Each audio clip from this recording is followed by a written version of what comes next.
નમસ્કાર વિદ્યાર્થીઓ।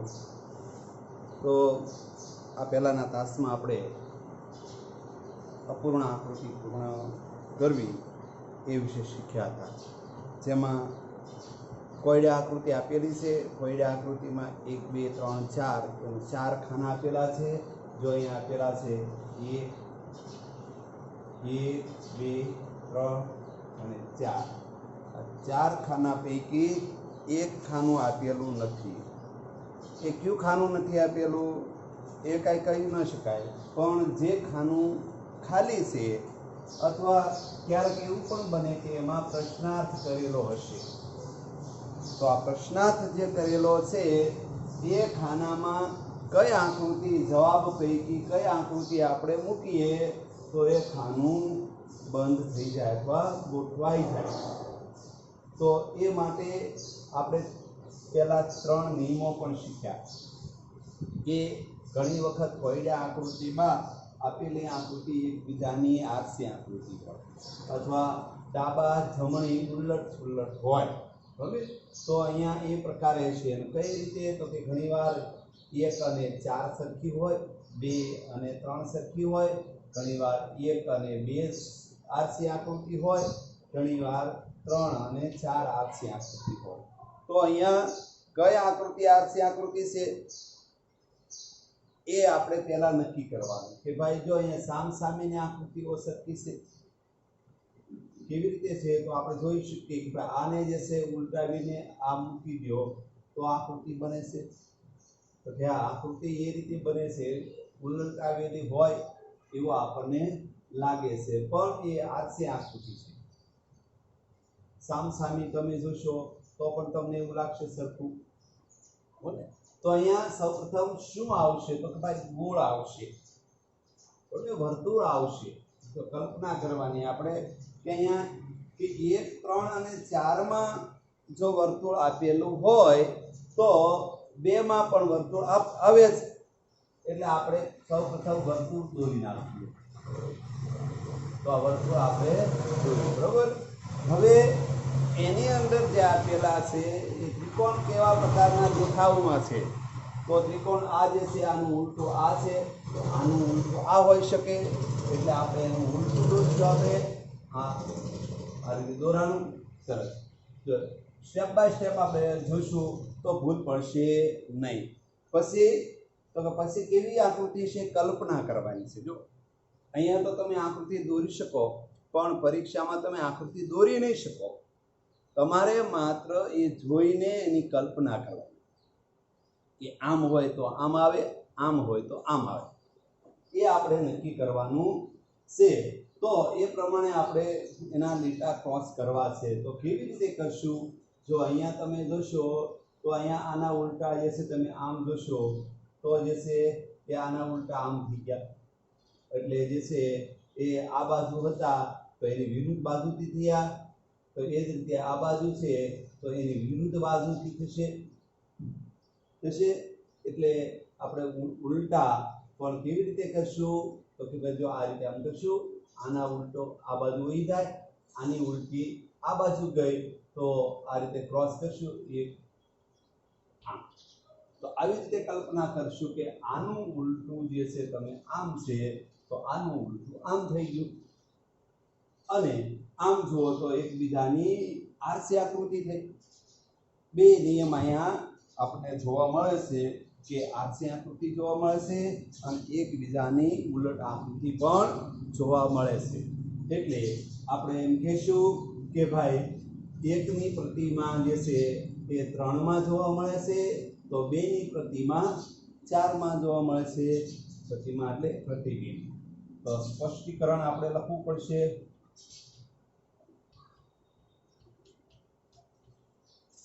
બરોબર, તો શું લખશું એમાં તો કે આપેલા આકૃતિમાં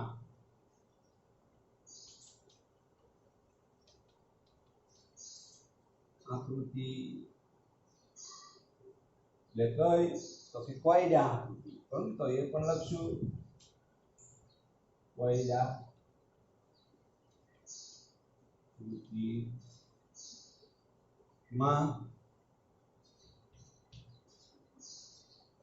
કોયડા આકૃતિમાં એકનું પ્રતિબિંબ તમને 3 માં જોવા મળે છે. એકનું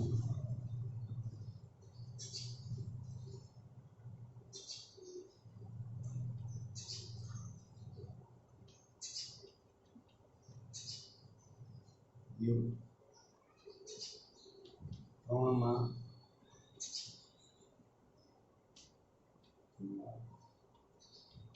મળે છે. તે જ રીતે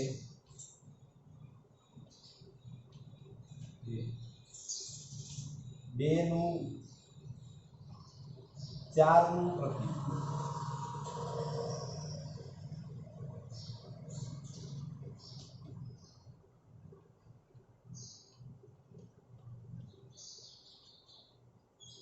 પ્રતિબિંબ આકૃતિ 2 માં જોવા મળશે. કે પ્રતિબિંબ ના આધારે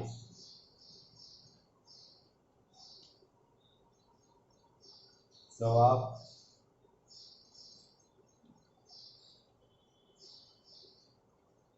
બી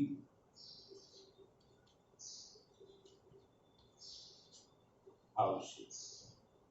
આ રીતે તમારે સ્પષ્ટીકરણ લખવું જોઈએ. સ્પષ્ટીકરણ લખો તો તમને ખ્યાલ આવે કે ચોક્કસ કઈ જવાબ આકૃતિ આવે છે.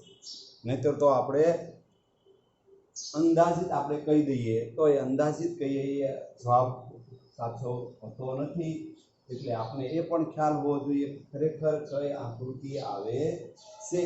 જો અહીંયા તમે જોશો તો કે ડી જે છે એ એનું પ્રતિબિંબ જે છે સીધું તમે અહીંયા મૂકી દેશો. ડી નું ચિત્ર અહીંયા તો આપણે દોર્યું છે, પણ આવી કલ્પના કરવાની છે તમારે કે આની ઉલટી લેવાની અને પછી આમાં જોવાની, જવાબ આકૃતિમાં જોવાની. એકમાં જોવાનું. એકમાં જોઈએ તો શું થાય તો ભાઈ ક્રોસ લીટા જે છે અહીંયા આપ્યા છે એવાની એવા આપ્યા છે. એટલે ઉલટાઓ અથવા પ્રતિબિંબ આકૃતિમાં આ કાંઈ જોવા મળે નહીં. એટલે એકને આપણે રદ કરીએ છીએ. પછી 2 તો 2 તો આખો ત્રિકોણ નીચે છે એવો ને એવો ઉપર આપણે આપ્યો છે એટલે એ પણ નહીં મળે. ત્રીજી તો ત્રીજીમાં આવા ક્રોસ લીટા જ નથી જોવા મળતા, આવા લીટા છે જ નહીં. એટલે ત્રીજી પણ જવાબ આકૃતિ નહીં બને. જવાબ આકૃતિ આપણી ડી બનશે.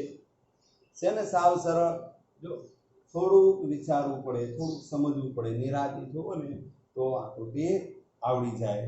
બાહ્ય રીતે તમને થોડીક જવાબ શોધવો અઘરો પડે છે, પણ નિરાંતે સમજીને જુઓ તો જવાબ સરળતાથી જ મળે છે.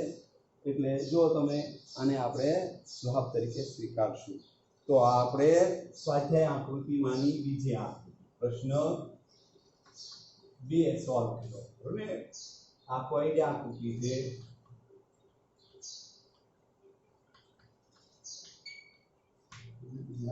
તાસ બીજો યાદ રાખજો. બરાબર ને. તો આ તાસ 2 ની અંદર આપણે પ્રશ્ન આકૃતિ 2 જોઈ છે. જો એનું પહેલા આપણે કોઈ આકૃતિ દોરી છે, એ પછી એના જવાબો પણ દોર્યા છે. જવાબ કેવી રીતે આવે છે એનું સ્પષ્ટીકરણ પણ લખ્યું છે. એટલે બરોબર તમે વાંચી જાઓ, જોઈ જાઓ, સમજી જાઓ તો તમને બરોબર આવડી જશે. આવી આકૃતિ ખાસ પરીક્ષામાં પૂછાતી હોય. આપણને એમ થાય કે ભાઈ આમાં તો કશું અઘરું નથી, પણ લાગે તમે જુઓ કે આવી બધું સરખું દેખાય અને આપણે તરત વિચારીને આની જેવી આકૃતિ દેખીએ એ રીતે આની જેવી આ આકૃતિ છે તો આની જેવી આ છે એટલે પહેલી જવાબ આકૃતિ સ્વીકારીએ. પણ પહેલી જવાબ બનતી નથી. આ પ્રતિબિંબિત અને ઉલટી ગોઠવેલી છે. કારણ કે અહીંયા તમે જોશો કે અહીંયા આમ લીટા છે, અહીંયા આમ છે, તો અહીંયા આમ છે, તો અહીંયા આમ છે. ગુણાકારમાં તમે આખરે જોશો તો આખી આકૃતિ આ ગુણાકારમાં છે. થઈ ને. તો આમ ગુણાકારમાં આકૃતિ છે. આવી કલ્પના તમે કરો તો તમને ખ્યાલ આવે, બરોબર? એટલે આ આકૃતિ એકદમ સમજાઈ જાય. આગળની આકૃતિ આપણે જોઈએ અને અહીંયા આપણે દોરશું પણ ખરા બોર્ડમાં, એટલે તમને વધારે સમજાય, બરોબર?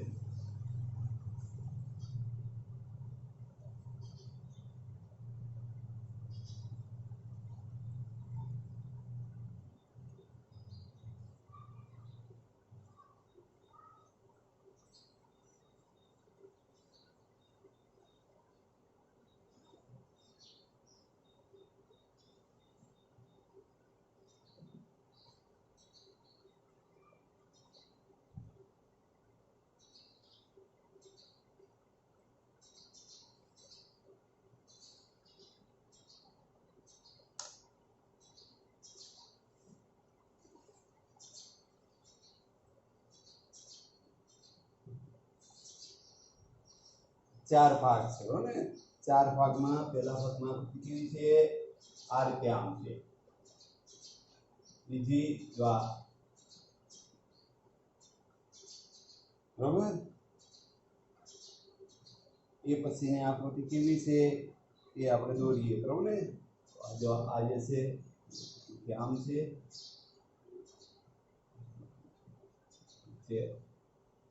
ક્રોસ છે, બરોબર? તો સામેની આકૃતિ પણ એવી જ છે.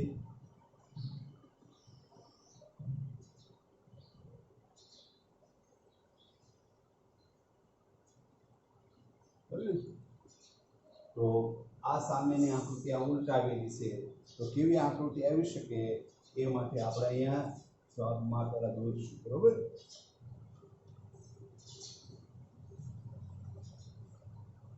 તો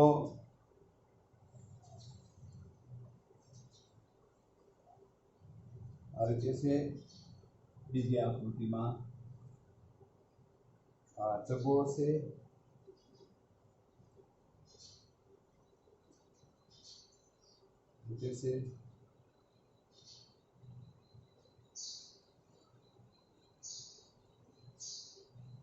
સાથે સાથે નવનીત પણ રાખજો. જો અને હું સાથે નવનીત રાખું છું, તમે પણ એમાં, કારણ કે આ ચિત્ર છે એ જોઈને દોરવા પડે, બરોબર ધ્યાન રાખજો, બરોબર?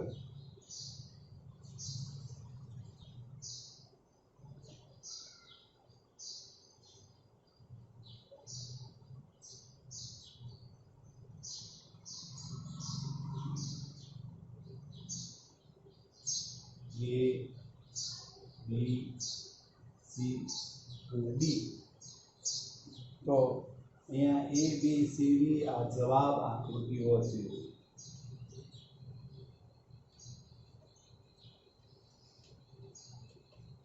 જવાબ આકૃતિઓ આપણે દોરી છે. તો અહીંયા તમે જોશો તો તમને ખ્યાલ આવશે કે આ આકૃતિઓમાં તમે જુઓ કે અહીંયા કઈ આકૃતિ આવે છે.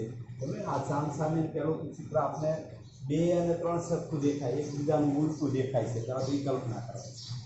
તો હવે આનું ઉલટું કયું આવી શકે એ જોવાનું. હવે આનું ઉલટું આવે તો આ ક્યાંથી લીધેલું છે? આ કોણેથી લીધેલું છે. જો આ કોણેથી આ ખૂણા સુધી. તો એ જ રીતે આપણે પણ શું કરશું? આ ખૂણાથી આ ખૂણે લઈશું, બરોબર? કારણ કે જો આ ખૂણેથી આ ખૂણે લીધું હોય તો આપણે આ ખૂણેથી આ ખૂણે અર્ધગોળ હોવું જોઈએ. એટલે એવું અર્ધગોળ ગોતવા જઈએ તો આપણે ક્યાં મળશે? એમાં તો અડધેથી જ છે. જો અહીંયા છે ખૂણેથી નથી, અડધેથી છે, એટલે એ નહીં આવે. પછી સીમાં પણ તમે જુઓ તો અહીંયા ખૂણેથી શરૂ થયું પણ ખૂણા સુધી પૂરું થયું નથી, એટલે અહીંયા વચ્ચે આવ્યું છે, બરોબર? એટલે એ પણ રદ થશે, બરોબર? પછી તમે આગળ જોશો ડીમાં, તો ડીમાં પણ વચ્ચેથી લીધું છે અને વચ્ચે જ પૂરું છે, ખૂણેથી લીધું નથી. અહીંયા જો ખૂણેથી લીધું છે, ખૂણેથી ખૂણે લીધું છે, એટલે એ ખૂણેથી ખૂણે આપણે લેવું જોઈએ. માટે એ બીજી આકૃતિઓ રદ થશે, માત્ર બી નંબરની જવાબ આકૃતિ બનશે. તો આપણે આ કોયડા આકૃતિની અંદર પણ આ દોરીએ છીએ. જો અહીંથી આ ખૂણેથી લઈ અને આ ખૂણે સુધી દોરવાનું છે, પછી એમાં ત્રિકોણ બનાવવાનો છે, તો આવું ત્રિકોણ બનશે. આવી આકૃતિ આપને ક્યાં જોવા મળી છે? બી ની અંદર. બરાબર ને? તો આપણે સ્પષ્ટીકરણ પાછા લખશું. તમે કહેશો સાહેબ સ્પષ્ટીકરણ ન લખીએ તો ન ચાલે, પણ સ્પષ્ટીકરણ લખો તો જ તમને આકૃતિ સમજાણી કે કેમ એ ખ્યાલ આવે. એટલા માટે દરેક આકૃતિમાં આપણે સ્પષ્ટીકરણ લખવાનું છે. અને તમે જે નોટ બનાવો છો એ નોટની અંદર પણ આ સ્પષ્ટીકરણ સાથેની આકૃતિ તમારે લખવાની છે. દરેક વિભાગમાંથી આપણે 20 આકૃતિ સુધી આપણે કામ કરવાનું છે. અહીંયા 5 આકૃતિ સુધી હું અહીંયા તમને બોર્ડમાં કામ કરાવું છું. એ પ્રકારે તમારે પાકી બુકમાં 20 આકૃતિ સુધી કામ કરવાનું છે. બાકીની આકૃતિ તમે ખાલી સમજી લેશો તો ચાલશે, પણ બાકીની બધી આકૃતિ 20 આકૃતિ સુધી આપણે તમારે દોરી સ્પષ્ટીકરણ લખી અને મને બતાવવાનું રહેશે. જ્યારે તમે લેશન બતાવવા આવો ત્યારે આ બધું જે છે લખેલું હોવું જોઈએ. બરાબર ને? તો આપણે સ્પષ્ટીકરણ લખીએ કે આપેલ કોયડા આકૃતિમાં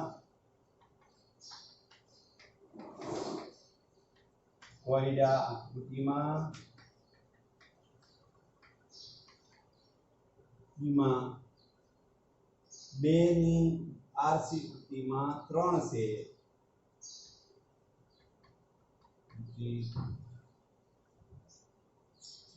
બેની આરસી પ્રતિમા 3 છે. તેથી એકની આરસી પ્રતિમા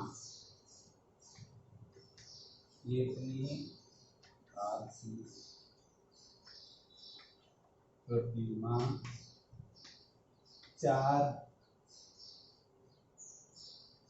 બને. જો બેની પ્રતિમા સામસામે હોય, આ બે અને 3 સામસામે છે, તો આ બંને એકબીજાની આરસી પ્રતિમા હોય તો 1 અને 4 એકબીજાની આરસી. આગળના તાસમાં આપણે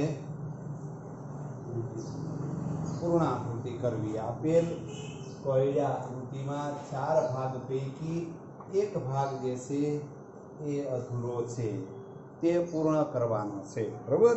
તો આપણે એ જોઈશું. તો અહીંયા પ્રશ્ન ક્રમાંક 4માં તમારા નવોદયના નવનીતનો પ્રશ્ન ક્રમાંક 4 તમે જુઓ, જેમાં 1, 2, 3 અને 4 એમ ભાગ આપેલા છે. 4 પૈકી ચોથો ભાગ જે છે એ અધૂરો છે, એટલે કે અપૂર્ણ છે. કેવો છે? અપૂર્ણ છે. એ ભાગને આપણે પૂર્ણ કરવાનો છે. તો એના માટે જવાબમાંથી આપણે એ આકૃતિ શોધવાની છે. જો તમે A, B, C અને D એમ 4 જવાબ આકૃતિઓ આપેલી છે. એ પૈકી કઈ જવાબ આકૃતિ અહીંયા બંધ બેસતી થાય એ આપણે જોવાની છે. અહીંયા જોશું તો ત્રણેય જે છે બધી જ આકૃતિઓ જે છે એ અંદર એરો જે છે કેન્દ્ર બિંદુ તરફ આવે છે. આ ત્રાસો લીટો જો અંદર આવે છે, આ અંદર આવે છે, આ અંદર આવે છે. એ જ રીતે તમે અહીંયા પણ આ અંદર આવે છે, આ કેન્દ્ર બિંદુ તરફ, અહીંયા અંદર આવે, આ અંદર આવશે, આ અંદર આવશે. આકૃતિ 2 માં પણ તમે જોશો તો આ કેન્દ્ર બિંદુ અહીંયા કેન્દ્ર બિંદુ તરફ ત્રાસો એરો આવશે, અહીંયા પણ ત્રાસો એરો આવશે, તો અહીંયા પણ ત્રાસો એરો આવશે. આ રીતે આપણે જે છે એ શોધવાની છે. કેન્દ્ર બિંદુમાં મધ્યાંતરે બધા એરાઓ આવતા હોય એવી આકૃતિ કઈ? તો એમ જોતા આપણે જોઈએ તો 1 નંબર A માં જોઈએ તો આ લીટો આમ ત્રાસો છે, એ અંદર આવતો આ કેન્દ્ર બિંદુએ આવતો નથી. બરોબર? એટલે એ આકૃતિ જવાબ આકૃતિ બનશે નહીં. એટલે આપણે એને રદ કરીશું. એટલે ચોકડીની નિશાની છે એ રદ કર્યું છે એવું બતાવે છે. પછી B માં તમે જોશો તો બધા એરાઓ જે છે કેન્દ્ર બિંદુ તરફ જાય છે. કેન્દ્ર બિંદુ તરફ જાય છે, એટલે એ જવાબ બનશે, કારણ કે અહીંયા આપણે જે છે બધા જ કેન્દ્ર બિંદુ તરફ આવતા હોય એવા એરાઓ શોધવાના છે. બી માં તમે જોશો તો આ એરો જે છે એ આડો છે, કેન્દ્ર બિંદુ એ છે તો નથી, માટે એ રદ થશે. ડી માં તો કે ડી માં તમે આ એક અને આ બે સામસામેના એરાઓ જે છે એ કેન્દ્ર બિંદુમાં જતા એટલે મધ્ય ભાગમાં દર્શાવતા નથી, એટલે એ પણ આપણે રદ કરીશું. તો હવે આપણે સ્પષ્ટીકરણ લખીશું કે આપેલ કોયડા આકૃતિમાં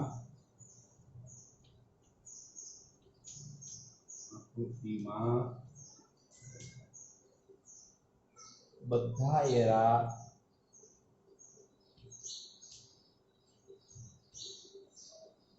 એરા જે છે એ કેન્દ્ર બિંદુને દર્શાવે છે, તે પ્રમાણે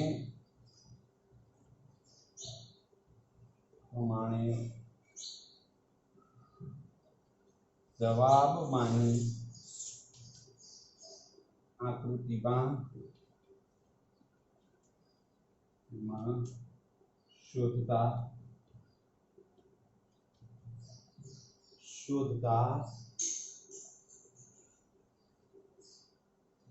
જવાબ બી મળે છે. બરાબર ને? જવાબ શું આવશે? બી. કેન્દ્ર બિંદુને ધ્યાનમાં લઈ અને ગોઠવણી કરવામાં આવે તો બી જે છે એ આપણો જવાબ બને છે. એટલે આ પ્રકારે તમારે બરોબર લખવાનું છે સ્પષ્ટીકરણ. બરાબર? તો હજી એક આકૃતિ આપણે પાંચમી આકૃતિ જોવાની છે. એમાં આપણે જોઈએ તો એમાં થોડીક નિશાનીઓ બધી છે. હવે એ નિશાનીઓ ખાતી કરી લઈ છે એ પણ આપણે જોઈશું. થોડીક વાર લાગશે, દોરશું. બરાબર? દોરશું તો જ તમને સમજાશે. દોરવામાં નહીં આવે તો બરોબર સમજાશે નહીં. એટલે બરોબર તમે બધા બોર્ડમાં ધ્યાન આપજો.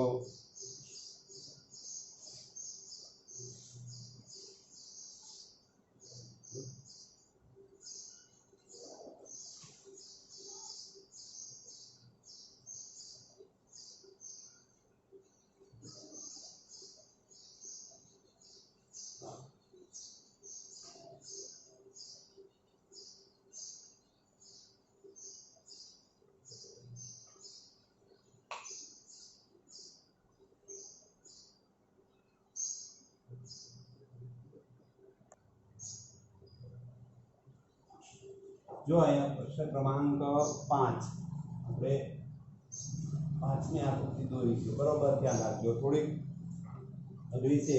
જો અંદરના બધા ભાગો ઘાટા છે એટલે તમારા સ્વાધ્યાયની આકૃતિ ક્રમાંક 5 જે છે તેમાં અંદરના ભાગ બધા ઘાટા છે, તમારે સમજી લેવાના છે. બરાબર? હવે અહીંયા આકૃતિ 5 ની અંદર કોયડા આકૃતિમાં 1, 2 અને 3 અને 4 ભાગ છે. આ 4 ભાગમાં ચોથો ભાગ બાકી આપેલો છે, અપૂર્ણ છે. ચોથો ભાગ અપૂર્ણ છે. આને આપણે પૂર્ણ કરવાનો છે અને એ જવાબને આધારે 4 A, B, C અને D પૈકી કયો જવાબ અહીંયા ગોઠવીએ તો એ આકૃતિ બરોબર જવાબ આપને મળી જાય. એના માટે આપણે જો અહીંયા જવાબો દોર્યા છે. હવે જોશો અહીંયા કે ખૂણાઓના જે કોર્નરના બધા જે છે તમે 1, 2 અને 3 માં એ બધા સરખા છે. એટલે આમાં પણ જવાબમાં પણ સરખા આપેલા છે. તો હવે આપણે કેના આધારે શોધવાનું છે તો કે આ બંને આકૃતિઓ જે છે 1 અને 2 નો સંબંધ જળવાયેલો છે. કારણ કે જો આ ખૂણા કોર્નર આ રીતે ત્રાંસા આપેલા છે તો અહીંયા આ રીતે ત્રાંસા કોર્નર આપેલા છે. એના આધારે આપણે જવાબ શોધવાનો છે. અહીંયા મધ્ય ભાગમાં જો આ જે છે એ આપણે સામ આપી દીધેલા છે, તો આવી રીતે કઈ આકૃતિ આવતી નથી, એટલે આકૃતિ એ રદ કરીશું આપણે. કારણ કે આકૃતિ એની અંદર જે છે એ ત્રણમાં જે છે એકબીજાના વિરુદ્ધમાં, અહીંયા પણ એકબીજાના વિરુદ્ધમાં ત્રિકોણ આપેલા છે, બેમાં પણ વિરુદ્ધમાં છે, ત્રણમાં પણ વિરુદ્ધમાં છે, તો ચારમાં પણ વિરુદ્ધમાં જ આવશે. એના આધારે જોશું તો આપણે આ બીજી પણ રદ કરવી પડશે, બી પણ રદ થશે. તો હવે સી અને ડી બે જવાબ આકૃતિ આપને જવાબ તરીકે સ્વીકારવાની રહી. તો હવે બે પૈકી કઈ આવશે એ જોવા માટે આપણે જોઈએ તો અહીંયા તમે જોઈએ તો ત્રિકોણ જે છે સામસામા ગોઠવાયેલા છે, તો અહીંયા એ રીતે સામસામા ગોઠવાયેલા નથી, એટલે આ પણ સી પણ રદ થશે. હવે ડી, તો ડી જે છે એ એકબીજાના ત્રિકોણ ઉલટા છે, જો અહીંયા પણ ઉલટા બતાવેલા છે, આ ત્રિકોણ પણ ઉલટું છે, એટલે આ જે છે એ જવાબ સાચો બનશે. એટલે આકૃતિ બી જે છે એ જવાબ મળશે. તો આપણે સ્પષ્ટીકરણ લખીએ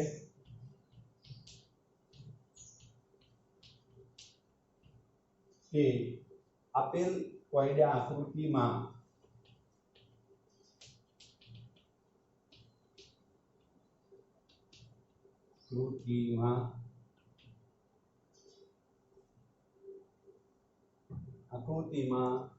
ત્રિકોણ જે છે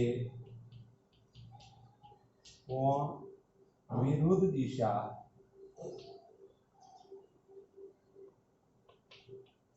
દર્શાવે છે, તે મુજબ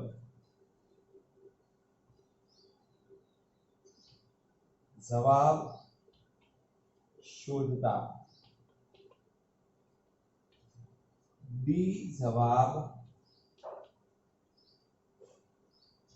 મળે છે. કારણ કે અહીંયા આ એકબીજાના વિરુદ્ધમાં છે, અંદરના ત્રિકોણ જો છે આ બી વિરુદ્ધમાં છે, અને 1 અને 2 સમાન છે, તો 3 અને 4 પણ સમાન હોઈ શકે.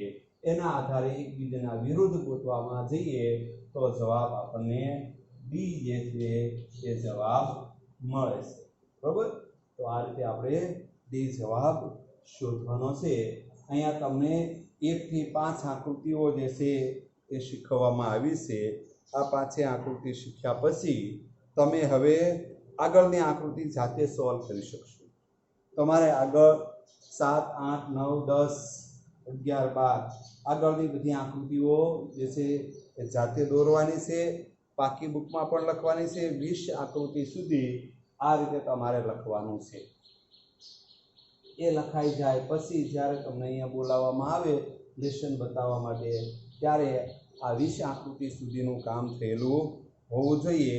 આ પહેલા જુદી પડતી આકૃતિ આપણે લીધી છે, એની પછી સમાન આકૃતિ લીધી છે, અને અત્યારે આપણે પૂર્ણ આકૃતિ જે છે પૂર્ણ કરો આકૃતિ એ શીખીએ છીએ.